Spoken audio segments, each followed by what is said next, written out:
Welcome back to my channel.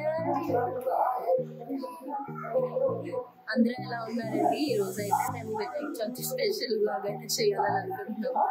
So ఇప్పుడైతే మేము blog అయితే స్టార్ట్ చేస్తున్నాము. ఇంకా మేము పూజ చేసుకోలేదన్నమాట, చేసుకుంటున్నాము. ఇదిగోండి మా చదివికి అయితే ఇలా రెడీ అయిపోయి చక్కగా బుద్ధిమంతుల్లో బుట్టు కూడా పెట్టేసుకున్నాడు. చదివికి రోజు ఏంటి అందరికి చెప్పు. హ్యాపీ వినాయక చవితి. సరే, happy Ganesh Chavithi. Good boy. So ఈ వినాయక చవితి వచ్చేసి నాకు చాలా స్పెషల్ అనమాట. ఎందుకంటే మన ఛానల్ వచ్చేసి 1000 సబ్స్క్రైబర్స్ని అయితే క్రాస్ అయ్యింది. So I'm very thankful to every one అనమాట. నాకు సపోర్ట్ చేసిన వాళ్ళందరికీ కూడా very very thank you. And అలానే ఈరోజు వచ్చేసి మేము పెద్దగా పూజ అయితే చేసుకోము. ఎందుకంటే మా అత్తమ్మ వాళ్ళైతే వినాయక చవితిని సెలబ్రేట్ చేయరనమాట. మా ఫ్యామిలీలో ఒక పర్సన్ అయితే ఆ రోజున ఎక్స్పైర్ అవ్వడం వల్ల సో సింపుల్గా అయితే పూజను చేసుకుంటాము. అలానే నేను ఇంకా ఇంట్లో ప్రసాదం అయితే ప్రిపేర్ చేశాను, పరమాన్నం.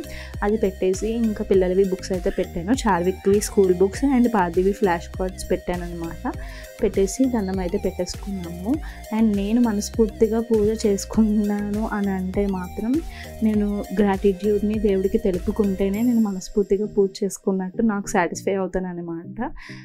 సో ఎప్పుడు బయట గుడికి వెళ్ళినా కూడా నేను మనస్ఫూర్తిగా దండం పెట్టుకుంటేనే నాకు ఆ ఫీల్ అనేది ఉంటుంది. లేదంటే ఇంకా డే అంతా అసలు నేను ఎందుకు వెళ్ళాను, నేను ఎందుకు పూజ చేశాను, అసలు ఏం చేశాను అన్న ఫీలింగ్ వస్తుంది అనమాట. ఎంతన్నా మనం దేవుడికి థ్యాంక్ఫుల్గా ఉన్నప్పుడు ఆ ఫీలింగ్ అనేది వేరనమాట. ఎందుకంటే మనము ఈ రోజున చాలా మందికి లేనిది కూడా మన దగ్గర ఉన్నప్పుడు మన దేవుడికి చాలా థ్యాంక్ఫుల్గా ఉండాలి కదా. సో అదనమాట. అండ్ అలానే రోజైతే చాలా ప్లాన్స్ ఉన్నాయన్నమాట. ఒక ప్రొడక్టివ్ డే కోసం అయితే ప్లాన్ చేశాను. సో ఇంకా మన యూట్యూబ్ ఛానల్ కోసం అయితే కొన్ని వీడియోస్ అయితే ప్లాన్ చేశాను. సో అండ్ నేను ప్లాన్ చేసుకున్నవన్నీ కూడా మంచిగా జరగాలని అయితే హోప్ చేస్తున్నాను. అండ్ ఇప్పుడైతే ఫస్ట్ పని ఏంటంటే మేము మా హస్బెండ్ వాళ్ళ ఫ్రెండ్స్ అందరూ కూడా ఒక వినాయకుడిని అయితే నిలబెడతారనమాట కాలనీ కింద. సో ఫస్ట్ అయితే అక్కడికి వెళ్ళాలి అని అనుకుంటున్నాము. అండ్ నెక్స్ట్ అయితే అమ్మ వాళ్ళ ఇంటికి వెళ్ళాలి, ఎందుకంటే అమ్మ పిలిచింది. ప్లస్ నాకు ప్లాన్స్ ఉన్నాయి. అండ్ పిల్లలు కూడా ఈవినింగ్ వరకు నాతోనే ఉంటారు, ఎదురుగుంటా అని చెప్పేసి అక్కడికైతే వెళ్తున్నాను. ఈజీగా నా వర్క్స్ కంప్లీట్ అవుతాయి అని చెప్పేసి. ఎలాగో నా కజిన్స్ ఉంటారు కదా. అండ్ మా హస్బెండ్ ఈసారి వాళ్ళ దేవుడి గుడి దగ్గర అయితే అంతగా వెళ్ళలేదన్నమాట. హెల్ప్ చేయడానికి తనకు అవ్వలేదు, ఎందుకంటే తన వర్క్లో తన బిజీ అయిపోయారు. అండ్ తన ఫ్రెండ్స్ కూడా అర్థం చేసుకుంటారు కదా అని చెప్పేసి అయితే వాళ్ళతో చెప్పారనమాట. అండ్ అలానే మా పూజ అయితే కంప్లీట్ అయిపోయింది. అండ్ మా ఫొటోస్ కోసం అయితే మేము చాలా కష్టపడ్డాం అనమాట, పిల్లల ఫొటోస్ కోసము. అండ్ మంచిగానే కొన్నింటికి పోజెస్ ఇచ్చారనుకోండి. అండ్ చూడండి, ఇక్కడ వాడు మంచిగా కూర్చొని ఫోటో దిగాలని చెప్పేసి నేను ఎంతలా వెనకాల నుంచి సౌండ్ చేస్తున్నానంటే. అండ్ వీడియోస్ చేసేటప్పుడు చూసే మనకి ఎంత ఈజీగా అనిపిస్తుందో, బ్యాక్గ్రౌండ్ అయితే చాలా కష్టం ఉంటుంది అనమాట. అండ్ దట్టు ఇద్దరి పిల్లలతోని ఎవ్రీథింగ్ అనమాట. వీడియోస్ తీయడము, క్రియేట్ చేయడము, మళ్ళీ వాయిసెస్ ఇవ్వడము అండ్ ఎవ్రీథింగ్ అనమాట. బట్ చూసే వాళ్ళకి అంత ఈజీగా అనిపించదు. అండ్ గుడికి వెళ్ళాము, ఇదిగోండి ఇదే అనమాట వాళ్ళ ఫ్రెండ్స్ అందరూ కలిసి చేసిండే. ఈసారి బాగా చేశారు, మర్రి ఊడలతో డిఫరెంట్గా స్టైల్ చేశారనమాట. చాలా బాగుంది కదా. అండ్ వాళ్ళ క్రియేటివిటీకి కూడా చాలా మెచ్చుకోవచ్చు. అండ్ వాళ్ళు చాలా కష్టపడి చేశారు. అండ్ ఇప్పుడైతే మేము మా వాళ్ళ ఇంటికైతే స్టార్ట్ అయిపోయాము. అండ్ రోడ్లు కూడా చాలా ఖాళీగా ఉన్నాయన్నమాట. ఎందుకంటే ఎవరి ఇంట్లో వాళ్ళు పూజల్లోని ఇంకా పందిళ్ళ దగ్గర చాలా బిజీగా అయితే ఉంటారు కదా. సో చాలా ఖాళీగా ఉంది రోడ్డు కూడా. అండ్ నేను తీసే ప్రెగ్నెన్సీ సిరీస్ కానీ లేదంటే షార్ట్స్ కానీ, నేను ఈ వీడియో అప్లోడ్ చేసేసరికి షార్ట్స్ అయితే అప్లోడ్ చేసేసే ఉంటాను. అయితే ఆ షార్ట్స్ చేయడానికి కానీ, dance videos and pregnancy series చేయడానికి కానీ నేను నా ముందు యాక్ట్ చేయడానికి చెప్పడానికి కూడా ఎంత షై ఫీల్ అవుతానో అంతే బిహైండ్ ది కెమెరా నా హస్బెండ్ అయితే నన్ను చాలా మోటివేట్ చేస్తారనమాట. నా బిగ్గెస్ట్ సపోర్టింగ్ సిస్టమ్ వచ్చేసి నా హస్బెండ్ ఇంకా నా మదర్ అనమాట. ఫస్ట్ ఆఫ్ ఆల్ అయితే నా హస్బెండ్, ఎందుకంటే తన సపోర్ట్ చేసినట్టు ఎవ్వరు సపోర్ట్ చేయరు నా టాలెంట్స్ని. నాకున్న చిన్ని టాలెంట్స్ని కూడా నువ్వు ఎందుకు ఇంకా ఇంప్రూవ్ చేసుకోకూడదు, నువ్వు ఎందుకు మిగతా వాళ్ళకి చూపించకూడదు అని చెప్పేసి అయితే ఎంకరేజ్ చేస్తారు. సో నాకు నా హస్బెండ్ ఉన్నారు, నా సక్సెస్ఫుల్ జర్నీ వెనకాల అని అయితే నేను తర్వాత కూడా చెప్పుకోగలను ప్రౌడ్గా. నాకు చెప్పే విధానం కానీ అండ్ అలానే సొసైటీ ఇలా ఉంటుంది అని చెప్పే విధానం కానీ ప్రతిదీ కూడా నన్ను ఇప్పుడు ఇలా ఉన్నాను అంటే దానికి రీజన్ అయితే తనే అన్నమాట. బిఫోర్ మ్యారేజ్ నన్ను చూసిన వాళ్ళకి ఇప్పుడు నాకు చాలా చేంజ్ ఉన్నది అండ్ మ్యాక్సిమం నాకు ఇలా మెచ్యూరిటీ వచ్చిందంటే మాత్రం దానికి రీజన్ అయితే తనే. And I'm very blessed to have a husband like him అనమాట. అండ్ అలానే కొన్ని వీడియోస్ అయితే కజిన్స్తో షూట్ చేశాను, త్వరలో అప్లోడ్ చేస్తాను. అలానే ఇప్పుడు మేము మన పుష్కర్ ఘాట్ దగ్గర వినాయకుడిని అయితే పెడతారు ప్రతి ఇయర్. సో అక్కడికైతే వెళ్తున్నాం అనమాట. అండ్ అక్కడ ప్రతి ఇయర్ డిఫరెంట్గా అయితే పెడతారు. ఈసారి పసుపు కుంకుమతో పెట్టారనమాట.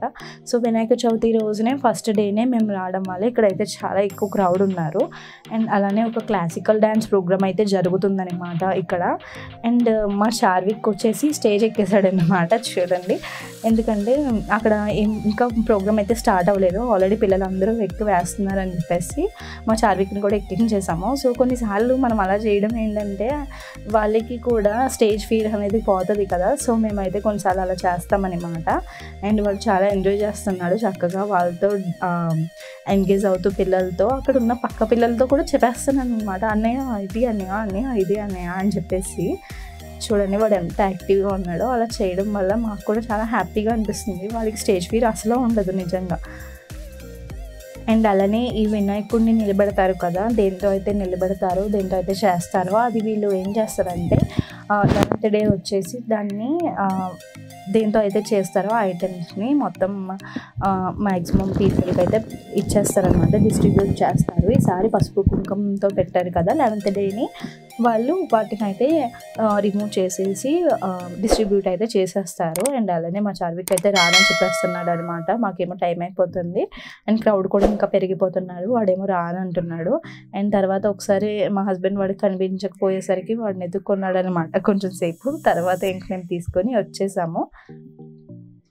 అండ్ అలానే నా కజిన్ అయితే ఇంకా వీడియో షూట్ చేస్తుంది ఒకవైపు నుంచి. మేము ఎంట్రన్స్లో ఉన్నామన్నమాట. అండ్ ఇంకోవైపు క్లాసికల్ డ్యాన్స్ ప్రోగ్రామ్ కూడా స్టార్ట్ అయిపోయింది అనమాట. అండ్ అలానే ఇక్కడ ఈసారి వినాయకుని పక్కన చిన్నగా బొమ్మల కొలువు కూడా పెట్టారండి, చాలా బాగుంది. నేను వీలైతే మీకు ఫొటోస్ తీసి అయితే పెడతాను. అండ్ ఇంకా లోపలికైతే వచ్చేసాము. చూసారా క్రౌడ్ ఎంతమంది ఉన్నారు. అండ్ వీళ్ళు జోకులు వేస్తున్నారు అనమాట. దానికి నేను అసలు ఎంత నవ్వు వచ్చేస్తుందో దాన్ని అలా కంట్రోల్ చేసుకుంటున్నాము. మా చార్వింగ్ అయితే ఇంకెత్తుకోలేక కిందకైతే దించాము, ఎలాగో స్లోగానే వెళ్తున్నాం కదా అని చెప్పేసి. అండ్ ఎంతైనా క్రౌడ్ ఉన్నప్పుడు పిల్లల్ని హ్యాండిల్ చేయడం కొంచెం కష్టమేదండి, కానీ ఇదేమీ టెంపుల్ కాదు కదా, సో కొంచెం కష్టం అనమాట. టెంపుల్స్లో అయితే బాగానే వాలంటీర్స్ అలౌ చేస్తారు, పిల్లలు ఉన్న వాళ్ళని సపరేట్గా పక్కకి లాగేసి పంపిస్తారనమాట. సో మాకైతే చాలాసార్లు పిల్లలు ఉన్నందుకు ఈజీగా దర్శనం అయిపోవడానికి అయితే హెల్ప్ అయ్యిందనమాట. అది ఒక మంచి ఎక్స్పీరియన్స్ పిల్లలు ఉన్నందుకు ప్లస్ కూడా. అలానే చూస్తున్నారు కదా అలా అయితే డెకరేట్ చేశారు. అండ్ ఇంకో పక్కన మా చార్విక్ కలర్ అనమాట, వాడిని హ్యాండిల్ చేయడం కొంచెం కష్టం. బట్ ఎప్పుడైతే దేవుని చూస్తాడో కొంచెం కంట్రోల్ అవుతాడనమాట, వెంటనే జోక్ చేసుకోవడం అయితే మొదలు పెట్టేస్తాడు. అండ్ అయితే మేము ఇక్కడ కొన్ని ఫొటోస్ అయితే దిగుతున్నాం అనమాట. అండ్ అలానే అంకుల్ చూడండి మేము వీడియో తీస్తున్నాము, ఆయన వచ్చేసి థమ్స్ అప్ చెప్తున్నారు. అండ్ కొంతమంది అయితే హాయ్ కూడా చెప్పేస్తున్నారు అనమాట. అండ్ మా కజిన్స్ అయితే కొంచెం షై ఫీల్ అయిపోతున్నారనమాట నేను వీడియో పోస్ట్ చేస్తానని. అండ్ బ్యాక్ అయితే వచ్చేసాము, బట్ మా స్లిప్పర్స్ ఎక్కడ పెట్టాము మర్చిపోయాము. అండ్ వెతుక్కునేసరికి కొంచెం టైం పట్టింది. అండ్ బాగానే దొరికేసాయి అనమాట. కార్ కింద పెట్టాము, ఎందుకంటే కార్ మిస్ అయిపోయింది అనుకున్నాము, అది బాగానే దొరికింది. కృష్ణుడిది అయితే ఒక డ్యాన్స్ అయితే వేశారు, అదైతే చూసి ఇంకా పక్కనే పుష్కర ప్లాజాకి వచ్చామన్నమాట ఒక షార్ట్ కోసం అయితే. బట్ దానికోసం కూడా మేము చాలా కష్టపడ్డాము, బట్ ఏదో వచ్చింది. బట్ బాగానే ట్రై చేసాము కదా అని చెప్పేసి పోస్ట్ చేసేసాను ఇంకా మొత్తానికి. సో ఇంటికి అయితే వచ్చేసాము, చాలా టైర్డ్ అయిపోయాను. బట్ ఇట్స్ ప్రొడక్టివ్ డే అనమాట, చాలా ప్రొడక్టివ్గా గడిచింది. అలానే నా కజిన్స్ చాలా హెల్ప్ చేశారు ఈరోజు, వాళ్ళకి చాలా థ్యాంక్ఫుల్గా కేర్ఫుల్గా అయితే ఉన్నాను. అలానే special thanks to my cousin Swathi అనమాట. తను కూడా చాలా హెల్ప్ చేసింది. నాకంటే తను ఎక్కువ పేషెంట్గా ఉంది. దానివల్ల నాకు కూడా కొన్ని వీడియోస్ అయితే షూట్ చేయడం అయింది. అలానే మంచి షార్ట్ వీడియోస్ కూడా మేము ఈరోజు తీసాము. అవి కూడా మన ఛానల్లో త్వరలోనే అప్లోడ్ చేస్తాము. మీరు ఇప్పటి వరకు మన ఛానల్ చూడకుండా ఉంటే తప్పకుండా మన ఛానల్ సబ్స్క్రైబ్ చేసుకొని అలానే మరిన్ని వీడియోస్ కోసం అయితే బెల్ ఐకాన్ క్లిక్ చేయండి. మరిన్ని ఇంట్రెస్టింగ్ వీడియోస్ అండ్ షార్ట్స్ కూడా మన ఛానల్లో త్వరగానే వస్తున్నాయి. Stay tuned to our channel. Bye bye. Good night people.